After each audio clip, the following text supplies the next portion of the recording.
Hello, everybody, and thank you so much for joining me today. Today, I'm going to be talking to you guys a little bit about how social media trends can help you with your marketing campaign. And the reason being is that I've had a couple of years of experience in doing research. When I first graduated, I was so lucky to be working with YouTube to actually understand what social media trends are like and how you can find them and how they can actually be effective for marketing campaigns.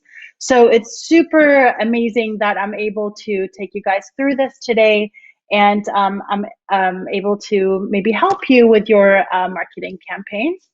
So what we're going through today is we're going to start by talking about what's happening currently, and the importance of social media social media trends in marketing, but also how you can implement it.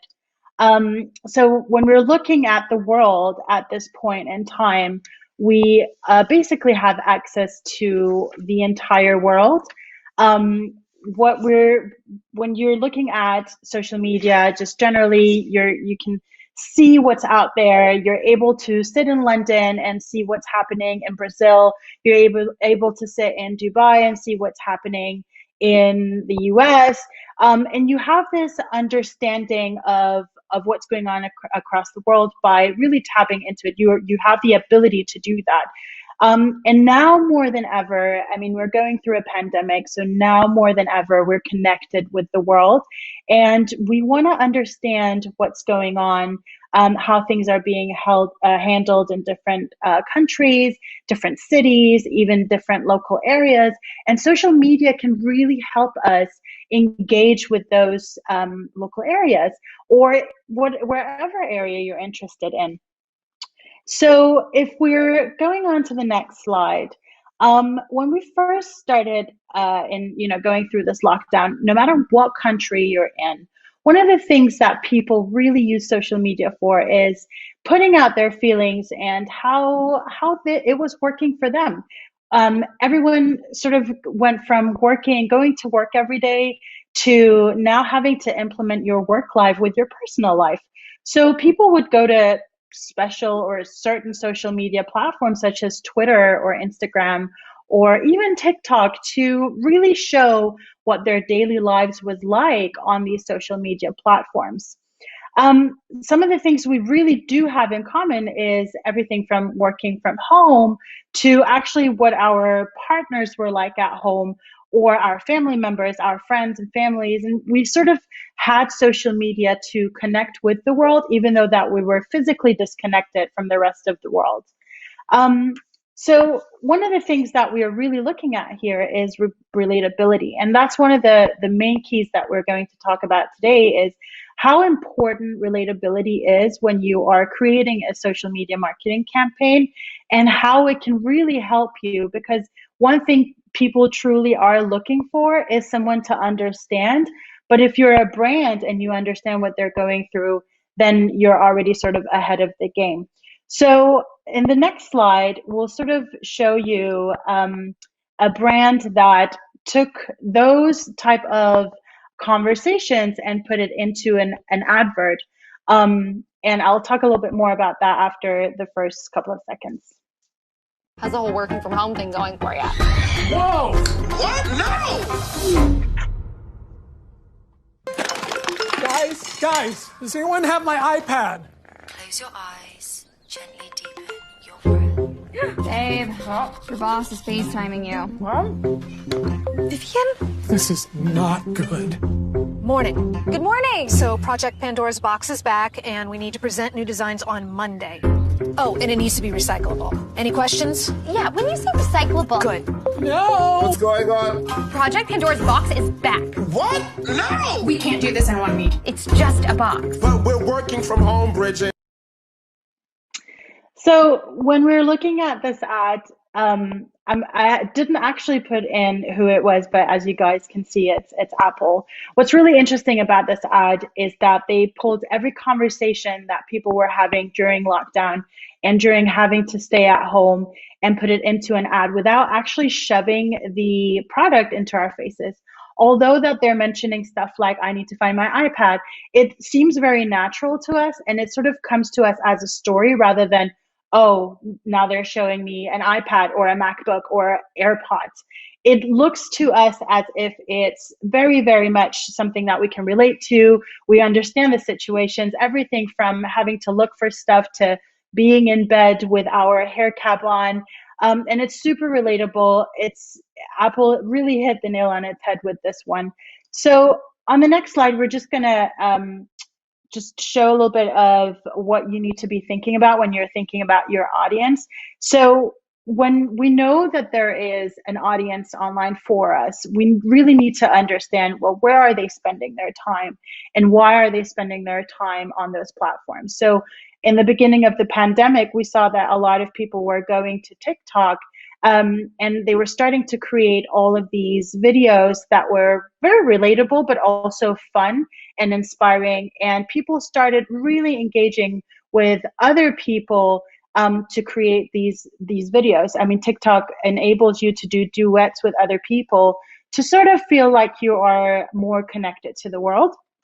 But also one of the things that we really need to think about is what are the conversations that are being had? And can you, when you look at your product and service, can you in any way relate to those conversations? And can you have, is there any way that you can implement your service or product into those conversations? So this is extremely important to really be aware of when you're considering your audience, because you don't just want to sell to your audience. You want your audience to feel like they're being heard and that they are, they can relate to your product or service despite the fact that you're not just sort of shoving it in their face, but rather you want to explain that you are here for them too. On the next slide, I'm going to show a little bit of stats in terms of, how many people sort of spend more time on social media. And actually 54% of Gen Zs said that they were spending more time on social media during lockdown. But the interesting part of this is why were they spending more time? Was it because they had more time on their hands, or was it because they were just at home? Were they bored? But what was really interesting was that this research suggested, it was by Weir Social and Global Web Index, and it suggested that people were spending more time on social media because they felt less lonely being on social media. There was this sense of connectivity, and people wanted to be connected to other people, even though that they were very much disconnected physically. So it's very interesting to see that people were then creating content, especially Gen Zs. We saw their increase of usage and like content creation and actually viewership on TikTok. But what was also interesting to see was across other platforms such as Instagram, that format that TikTok had was starting to sort of be implemented in the content that you could create on Instagram. One of the things that we were sort of seeing in terms of connectivity was that 74% of social media users actually said that they found that their friends and family were mostly inspirational when they were looking for content. So it wasn't really content creators or influencers, it was more their local communities and their family and friends that they were looking to when they were looking for inspirational content. And when we talk about connectivity and we talk about relatability, some of the conversations that were happening across the whole world was Black Lives Matter. It's just, I want to clarify that Black Lives Matter is not a trend. It is a movement, and the discussions, the conversations that were had led to over billions of views on TikTok, Instagram, YouTube. A lot of people had a lot to say in regards to the movement. But when we really look at the conversations being had around Black Lives Matter, we need to look at the tags that were related with it. So when you look at the related hashtags and you are interested in, for instance, Instagram, there's platforms you can go in and find, well, what are the most related hashtags to Black Lives Matter? In this case, I highlighted Black Love here because there was a lot of content across both Instagram, Twitter, TikTok, Facebook, where people were highlighting their family members, their friends, their partners, their kids, and really talking about, the essential of, not just the essential, but sort of the feeling of Black love in their families, with their friends, and even at work. So on the next slide, we are going to look into a video which Bumble UK created. They basically created a marketing campaign in the UK, which is called hashtag My Love is Black Love. And it was because the conversation in the UK was a lot around Black families and relationships, and needing to really show that that they need to be heard as well. So we're just going to watch this. What Black love means to me is about future and future generations, knowing what we went through, our ancestors, to where we are now and have developed as Black culture and Black people. Is important for our kids and our future kids to feel a part of this change. My love is real. My love is genuine.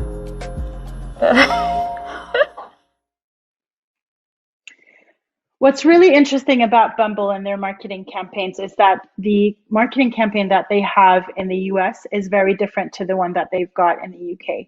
The conversations here was to include diversity, inclusiveness, but also really make the Black communities across the UK feel heard. And that is exactly what's happening here. The couple here is one of the rappers from the duo Krept and Conan, who are extremely known in the UK, and his partner. And they're talking about this being in a relationship, and Bumble really took that and created something that made people feel a little bit more heard and that they could relate to it. In the US right now, the current campaign is around women and feminism. So this goes back to the idea of, well, when where are the conversations, how can you localize the conversations, and are they different? So this is an extremely, extremely sort of well put campaign from both sides of, both in the US and the UK, where the campaigns are widely different, but it relates to people and what they're talking about in those areas. So if we go on to the next slide, we're just going to sort of talk about why you need to add relevance when you target. So you need to add relevance in the sense of, you need to know what your audience is doing and why they're doing it, because they are the main drivers of this campaign. They're the ones that you're trying to attract. You need to do the research around, well, what do they potentially have in common with you? And you need to find out by going in and actually looking at the content that they're potentially looking at. But also understand that there needs to be a connectivity between your audience and that product or service. Exactly the same way that we were showing previously with Apple, where they were talking about, all the issues that they were going through lockdown, but not really shoving the product in our face. So they're sort of internally using the product without actually really showing it. And then you need to present it in the same format, language. So often when there is a little bit of slang or there's a little bit of keywording, for instance, a couple of years ago, there was this viral slang called, it was based off the slang saying or the sentence where people included two words, which was "these nuts." And actually Frontier, which is a airline, used that to their benefit and included that slang and actually did extremely well. But presented in that format because you're likely to gain that audience that you're looking for. If we go on to the next slide, you could also join the conversation. A couple of years ago, there was this extremely viral conversation around whether the dress is black and blue or gold and white. And Dunkin' Donuts decided to create a tweet that was retweeted over 3,000 times, And on average, their tweets were retweeted around maybe 100 to 150 times. So this did extremely well. And what's interesting here is that they're saying, well, it doesn't matter if it's blue or black or white and gold, they still taste delicious. So kind of jumping on the conversation, but without doing too much. And it was extremely popular across a lot of people who are on social media. More recently, if we go on to the next slide, more recently we had the how it started versus how it's going challenge. And a lot of people started sort of sharing their, whether it was relationships or when they started an organization or if they just grew up, whatever it was, and implemented that on social media. People were seeing this challenge going around, but Mercedes-Benz took on this challenge and showed that their first three-wheeled Benz patent motor vehicle versus their recent model, and it was shared over 65,000 times, where on average, really their tweets are shared between 100 and again 150 times. So it was shared over 64,000 times more, which is incredible. And it really drove a conversation. It wasn't just retweeted on Twitter, it was actually screenshotted and reposted on Instagram. People were talking about it on LinkedIn. I mean, it's perfect marketing when it comes to social media trends marketing. So it was absolutely unreal. And I think a lot of people sort of forget that this stuff really works for them. And it works for organizations to really jump on the conversation in this sense. If you go to the next slide, we'll see one of my favorite sort of brands, which is Gymshark, and how they sort of jump on challenges as well. We can play this video and then The girl I will so talk a fine, little bit but more her about breath is like whoa. She says she wanna dance, but she don't know how to whoa. I'm iced out, ooh, looking like a star. Whoa. Her name is Jenny, ooh, bitch don't have no panties. Whoa. I'm Steph Curry. When I hit the three, I hit the whoa. So what I really like about Gymshark is that they find absolutely the most incredible partners to partner with, but you really don't think about that. The girl here who is actually Demi Beckby, she is wearing a whole set from Gymshark, and it's a perfect way of having your product or service in a video using a social media trend.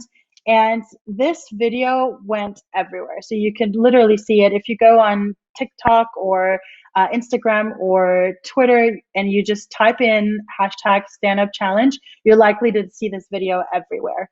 So Gymshark are always on point when it comes to challenges or joining the conversation or being on top of things that are happening. And they have a benefit in actually having either influencers or just normal people who just create content like for themselves, wear their outfits or wear their brand. So if we go on to the next slide, we'll talk a little bit about why you should be doing video. Video traffic is supposed to be increasing by 82% by 2022. And what's really interesting just this year is that we saw a 70% increase in live video from February to March on Instagram. So we're seeing people generally jumping on live video and gaining an interest. And honestly, if you really think about it, even the laziest people will engage with video content. So video really is going to do extremely well in a couple of years. It's already doing quite good, but it's a benefit to be able to jump on and create video and create just small content, small bits, small ads. It doesn't have to be fully produced. It can be a little bit here and there. It can be basically just jumping on a conversation or a trend or a challenge, just something that could be relatable to your audience, something that could tell a story or something that's funny or inspirational. If you do that in a video format, you're not far off from succeeding with your marketing campaign. So if we go on to the next slide. So how do you do it? And how I want to show a little bit about how I've been finding trends and how easy it can be to find trending topics. I used tools such as Tweeplers. And if we play that video, we can sort of go into looking at how you find trending hashtags across Twitter or if you want to just localize things, so you can actually go into a map that shows where things are trending or what trends or conversations are being had on Twitter in different countries. So you can base it on country or just looking at trending influencers or people, whatever it is you're looking for. Tweeplers is really good at just showing the hashtags that are doing extremely well.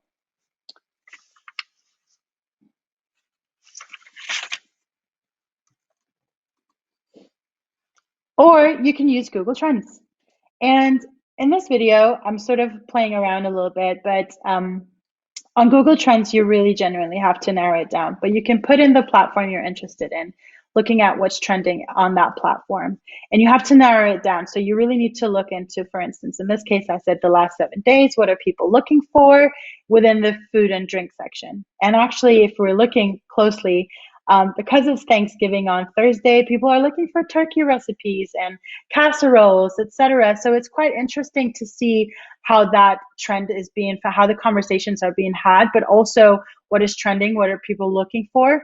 If you then take that and go on to a social platform and start looking for the tags that you're seeing or the content, specifically the words. So in this case, how to do a turkey recipe, how do you find or what turkey recipes are best, you can actually go back on Instagram or Twitter and see what's going viral there based on little keywords like that you can sort of split in sentences or from sentences. But also there's a different way of doing it. You can literally start by having your profile and start following people that you're interested in. So if there's a specific audience that you're interested in, you can start following them, create content to see if they would engage with your content on those specific platforms. And then follow your competitors, because you'll be able to understand their audience, but also what they're doing differently and how they're engaging with their audience. And you can always learn from your competitors.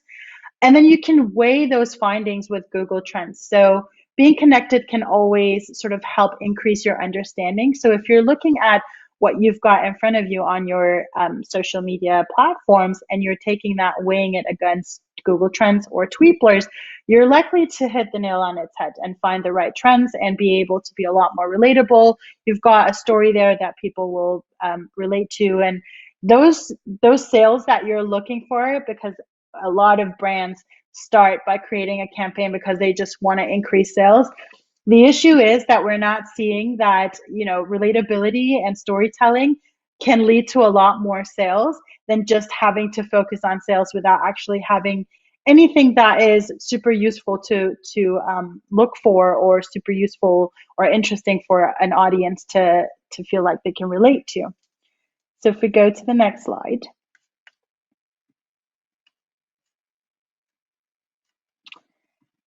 So here are the do's and don'ts. The reason I picked these is because sometimes when you have competitors, being supportive of your competitors in a situation like we're going through right now, we've got Burger King who are supporting basically McDonald's by telling people to go and order from McDonald's rather than order from Burger King. It's super authentic. It's super interesting how they've sort of formulated this. But they're also mentioning all of the other franchises like KFC and Subway and Domino's Pizza. And this gives us an idea of, well, we're going through a pandemic. We need to support each other. And in this case, Burger King did really well by saying, well, it doesn't hurt sometimes to just go and get a Big Mac. We all need your support right now. How not to do it is exactly how Cinnabon did it a few years ago when Carrie Fisher died. By saying something like, R.I.P. Carrie Fisher, you'll always have the best buns in the galaxy. Super distasteful, and a little bit like they were trying too hard to just post something that was on trend or conversational, but actually it sort of backfired. So at the end of this presentation, I really just want to talk about the takeaways that you should be sort of looking into from here. Be aware of the conversations that's happening. Being timely is super key, because if you know what's going on at this very moment and you're able to join that conversation without it being too tacky or too much of a, where you're just trying too hard. Your keywords, your content, your titling, your formatting can really, really help you if you're timely and you know what's happening at this moment right now. And then you can analyze the numbers and set goals for who you're targeting. So if you're looking at the numbers that you've got at this very moment and you're seeing that you're putting a specific piece of content out and you're seeing a massive increase in that specific content, you can literally take the conversation that's happening on that piece of content and go on Google Trends, look for what's actually being searched around them. And then you should really include your service and product. So try and make the conversation about the audience and who is actually interested in the video that you've created, and try and see if going forward, if there's other ways you can implement your service or product without making it about that, but rather the conversation that are being had. And then please do remember, it's not a one-off. You're likely to do this over and over and over again. A lot of people create social marketing campaigns and they're doing extremely well. And then at some point it sort of falls down, or like they're seeing less of an attraction or less views. But you're going to have to be on top of this because it sort of seems like it comes across a little bit like a newsroom.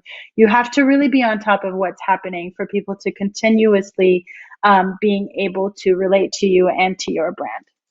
We're getting a few questions in. So the biggest trend mistake I've seen this year was actually in regards to Black Lives Matter, when I think it was L'Oreal created a post saying because they're worth it, which is completely tasteless because it's not, again, they make it about their brand rather than about people and diversity and inclusiveness.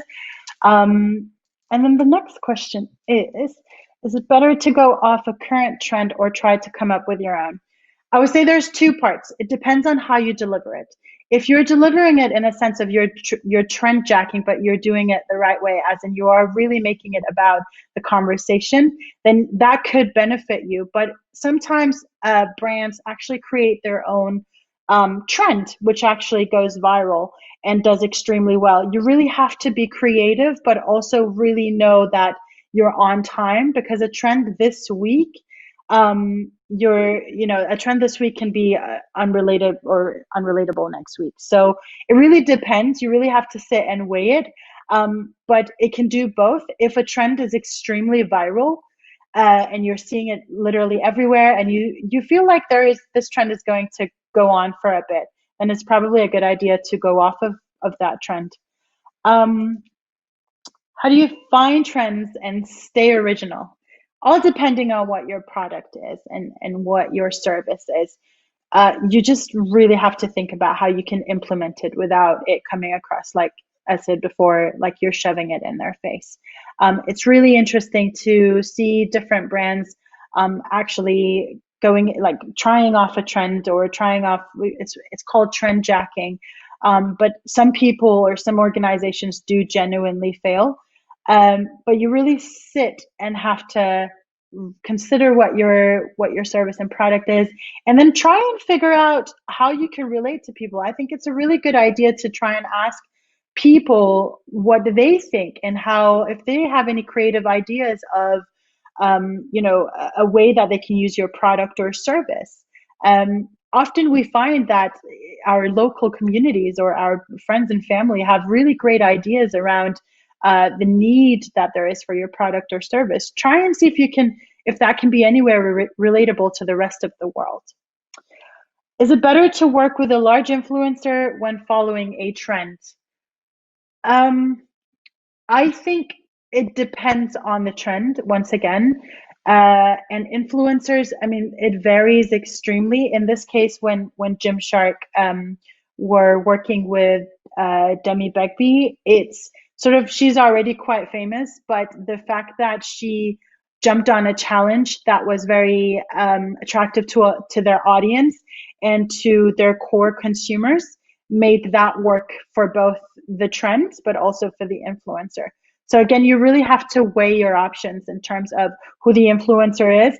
Often people send a product to an influencer and go, can you just advertise for this? And it's so obvious that they're getting paid to just say, well, let's say, here's a cool pen. I think you should buy it.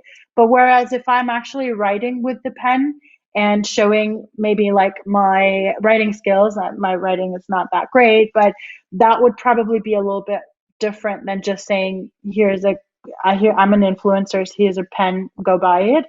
And sometimes in this case, you can turn it into something funny. A lot of influencers, comedians specifically, do extremely well by advertising for something that shouldn't come across as advertising, but it is an advertisement, but they're doing it in a funny way. So you laugh at the advert more than you laugh at the fact that they're trying to sell you something. If a product or service doesn't fit in any current trends, so this is the last question. If a product or service doesn't fit into any current trends, what do you do? I reckon, and this is maybe just from my experience, any product or service that you have, there is always something that can be relatable to that. And I will 100% show you a way, but it really, really, really does depend on how you do your research. But there's always a way to be able to relate your product or service to a current trend. And even if it's not current, there's always a new trend tomorrow. You just kind of have to be ahead of the new trends that are coming out on social media. So that was it for me. My name is Nora. If you guys have any questions, you can find me on LinkedIn, and I'll be able to answer any questions that you've got.